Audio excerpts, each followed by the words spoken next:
Hello po sa ating lahat. So, yun na nga po, no. Kung ikaw yung nasa sitwasyon ni Beyonce, lalong-lalo na kaharap mo yung iniidolo mo noon. So, sino ba naman ang hindi kikiligin, di ba?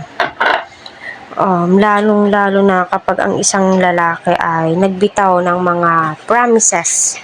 Yung tipong papahalagahan ka, pinaprioritize ka, importante ka, nagki-care siya sa'yo, di ba?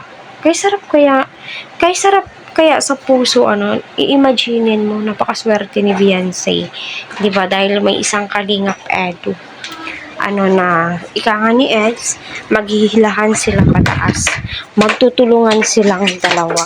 Kumbaga, sila ay teammate, di ba? Teammate po talaga sila. Yan po yung matatawag mo. Nasa kanya na ang lahat, nasa kay Edo na lahat, di ba? Marami nga nagsasabi na, Beyonce, pwede nga mag-aral ka ng mabuti. Aside that, kung pwede, magnegosyo ka na lang, ganito, ganyan. Pero, para sa akin, hindi po yan yung mai-a-advise ni Edu kay Beyonce. Siguro, ipapapusit pa rin po ni Edu sa pag-aaral, si Beyonce kahit na sila na, di ba? Yun yung nasa isip ko. Kasi, kung tutuusin, napakabait po ni Eds sa lahat. At yun ang po na di mo talaga maiiwasan na kikiligin ka. Kikiligin ka po talaga sa kanilang dalawa, sa totoo lang.